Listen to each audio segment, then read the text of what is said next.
Hello दोस्तों, कैसे हैं आप लोग। आशा करता हूँ आप लोग अच्छे होंगे, मस्त होंगे। तो बच्चों, आज के इस वीडियो में हम कक्षा 12 के विद्यार्थियों के लिए नागरिक शास्त्र यानी सिविक्स का मॉडल पेपर लेकर आए हैं। 2024 बोर्ड एग्जाम के लिए मोस्ट इम्पॉर्टेंट रहेगा। देखो, सामने लिखा है बोर्ड परीक्षा 2024, यानी 2024 का मॉडल पेपर है बच्चों, कक्षा 12 नागरिक शास्त्र। और यह बच्चों NCERT रहेगा और सभी बोर्ड के स्टूडेंट्स के लिए मोस्ट इम्पॉर्टेंट रहेगा। तो चलिए देखते हैं। पूर्णांक बच्चों क्या रहेगा 100 नंबर का। समय मिलेगा आपको 3 घंटे 15 मिनट और प्रारंभ के 15 मिनट परीक्षार्थियों को प्रश्न पत्र पढ़ने के लिए निर्धारित किया जाएगा। सभी प्रश्न बच्चों अनिवार्य रहेगा। इसमें बहुविकल्पी प्रश्न रहेंगे, अतिलघु उत्तरीय रहेंगे, लघु उत्तरीय रहेंगे और दीर्घ उत्तरीय प्रश्न रहेंगे। दीर्घ उत्तरीय प्रश्न 250 शब्दों में लिखना है और लघु उत्तरीय प्रश्न बच्चों 100 से 125 शब्दों में लिखना है। और अतिलघु उत्तरीय प्रश्न जो है यानी लघु उत्तरीय फर्स्ट प्रकार का जो प्रश्न रहेगा वो 50 शब्दों में रहेगा। तो चलिए देखते हैं। सबसे पहले हम लोग बहुविकल्पी क्वेश्चनों से शुरुआत करते हैं। चलिए दोस्तों, हम लोग बहुविकल्पी प्रश्नों से शुरुआत करते हैं। चलिए, पहला क्वेश्चन आपके देखो निर्देश दिया है, निर्देश पढ़िए। उसके बाद में पहला क्वेश्चन आपके सामने है, नाटो की स्थापना किस वर्ष हुई थी। देखो, नाटो एक संगठन है बच्चों, जो शुरुआत में इसमें 12 सदस्य थे, वर्तमान में बहुत सारे देश हो गए हैं। तो नाटो की स्थापना किस वर्ष हुई थी? 1949, 50, 51, 52। तो नाटो न से 9 है और यहाँ भी 9 है। नाटो की स्थापना 1949 में हुई थी। अगला क्वेश्चन है कि रूस में किस वर्ष साम्यवादी क्रांति हुई थी। रूस में किस वर्ष साम्यवादी क्रांति हुई थी? 10, 12, 17, 1920। तो रूस में किस वर्ष साम्यवादी क्रांति हुई थी? 1917 ईस्वी में। रूस की राजधानी बच्चों क्या है? मॉस्को। और क्षेत्रफल की दृष्टि से सबसे बड़ा देश कौन सा है? रूस है, यानी रूस के पास जमीन ज़्यादा है। रूस में किस वर्ष साम्यवादी क्रांति हुई थी? 1917 ईस्वी में। गुटनिरपेक्षता की नीति के प्रतिपादक कौन थे? तो भारत में गुटनिरपेक्षता नीति के प्रतिपादक जो है पंडित जवाहरलाल नेहरू थे, जो हमारे देश के पहले प्रधानमंत्री थे बच्चों। गुटनिरपेक्षता का अर्थ क्या होता है? यानी किसी गुट में शामिल ना होना। यानी द्वितीय विश्व युद्ध के बाद 2 गुट थे, एक था सोवियत संघ, एक था अमेरिका। यानी इन किसी गुटों में शामिल ना होना ही गुटनिरपेक्षता कहलाता है। अपनी स्वतंत्र विदेश नीति लागू करना, ठीक है। तो गुटनिरपेक्षता नीति के जो प्रतिपादक थे पंडित जवाहरलाल नेहरू, जो हमारे देश के पहले प्रधानमंत्री थे। आसियान किन देशों का संगठन है बच्चों? तो आसियान जो है दक्षिण पूर्वी एशियाई देशों का संगठन है। आसियान जो है दक्षिण पूर्वी एशियाई देशों का एक क्या है? संगठन है, यानी जो है क्षेत्रीय संगठन है बच्चों। क्वेश्चन नंबर 5वां है कि 1965 में भारत पर किस देश ने आक्रमण किया था? तो पास है पाकिस्तान। 1965 में भारत पर जो है किस देश ने आक्रमण किया था? पाकिस्तान ने जो है आक्रमण किया था। चीन ने कब किया था? चीन ने 1962 ईस्वी में जो है भारत पर जो है आक्रमण किया था। और 65 में कौन आक्रमण किया था? पाकिस्तान। पास है पाकिस्तान। अगला क्वेश्चन है कि नेशन शब्द किस भाषा के नेशियो शब्द का अंग्रेजी रूप है? उर्दू, हिंदी, लैटिन, इतावली। तो बच्चों यहाँ सही जवाब हो जाएगा लैटिन हो जाएगा। प्रथम आम चुनाव के समय लोकसभा में कितनी सीटें थी? अगला क्वेश्चन देखेंगे हम लोग। प्रथम आम चुनाव के समय लोकसभा में कितनी सीटें थी? तो बच्चों 489 सीटें थी। निम्न में से हरित क्रांति की आलोचना का आधार है? खाद्यान्न संकट का बने रहना, प्याज एवं चीनी का आयात किया जाना, हरित क्रांति के लाभ केवल कुछ क्षेत्रों में पहुंचाना, उपयुक्त सभी। यहाँ जो है डी हो जाएगा, उपयुक्त सभी हो जाएगा। ताशकंद समझौता किन 2 देशों के बीच हुआ था? ताशकंद समझौता जो है किन 2 देशों के बीच हुआ था? तो बच्चों भारत और पाकिस्तान के बीच जो है ताशकंद समझौता हुआ था। भारत का पहला आम चुनाव जो है कब हुआ था? तो भारत का पहला आम चुनाव 1952 ईस्वी में हुआ था। चलिए दोस्तों, अब हम लोग अतिलघुत्तरीय क्वेश्चन देखेंगे। 2-2 नंबर का जो रहेगा। पहला क्वेश्चन है कि नाटो में कौन कौन से महत्वपूर्ण देश शामिल है?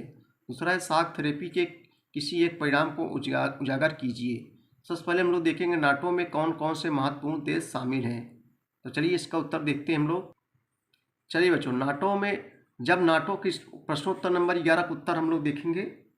जब नाटो की स्थापना बच्चों हुई थी तो नाटो में टोटल 12 देश शुरू में सम्मिलित थे। कौन कौन? America, Britain, Belgium, Canada, Denmark, France, Iceland, Italy, Luxembourg, Netherlands, Norway, पुर्तगाल। ये जो है 12 देश जो है शामिल थे। शॉक थेरेपी में किसी एक परिणाम को उजागर कीजिए। प्रश्नोत्तर नंबर 12 का उत्तर तो ये देखते हैं बच्चों। देखो, शॉक थेरेपी के परिणाम स्वरूप जो है रूस में लगभग 90% उद्योगों को जो है निजी हाथों एवं कंपनियों को जो है बेच दिया गया। ठीक है, निजी हाथों यानी प्राइवेट कंपनियों के हाथों में बेच दिया गया। यही शाक थेरेपी का परिणाम है। शाक थेरेपी के परिणाम स्वरूप रूस में लगभग 90% उद्योगों को निजी हाथों में एवं कंपनियों को जो है बेच दिया गया। अगला क्वेश्चन है, क्वेश्चन नंबर हम लोग 13 देखेंगे। 11-12 हो गया, 13 देखेंगे। आसियान के सदस्य देशों के नाम बताइए। 2 नंबर का है। आइए इसको उत्तर देखते हैं बच्चों। आसियान के सदस्य देशों के नाम। आसियान के सदस्य देशों के नाम, आइए इसका उत्तर देखते हैं। देखो, आसियान के 10 सदस्य देश हैं। आसियान क्या है? एक क्षेत्रीय सहयोग संगठन है। आसियान के 10 सदस्य देश इस प्रकार हैं। नंबर 1 है बच्चों ब्रुनई, नंबर 2 है वियतनाम, नंबर 3 है म्यांमार, नंबर 4 है Cambodia, Laos, Indonesia, Malaysia, Philippines, Singapore और थाईलैंड। ठीक है बच्चों, ये सब सदस्य देश हैं। क्वेश्चन नंबर 14 है कि चीन में साम्यवादी क्रांति किसके नेतृत्व में हुई? चीन में जो साम्यवादी क्रांति हुई थी वह किसके नेतृत्व में हुई थी? आइए इसका उत्तर देखते हैं। तो बच्चों, चीन में साम्यवादी क्रांति मीन्स होता है एक परिवर्तन, एक बदलाव। तो चीन में साम्यवादी क्रांति माओ तुसे तुंग के नेतृत्व यानी अगुवाई में 1949 ईस्वी में हुई थी। कब हुई थी बच्चों? 1949 ईस्वी में माओ तेसे तुंग के नेतृत्व में 1949 ईस्वी में हुई थी चीन में साम्यवादी क्रांति। क्वेश्चन नंबर 15 है कि नेपाल में राजतंत्र को कब समाप्त किया गया? अगला क्वेश्चन है कि बच्चों नेपाल में राजतंत्र मीन्स क्या होता है बच्चों? जिसमें राजा ही सर्वे सर्वा होता है, यानी एक ही व्यक्ति सर्वे सर्वा पूरा होता है। तो नेपाल में राजतंत्र को जो है कब समाप्त किया गया?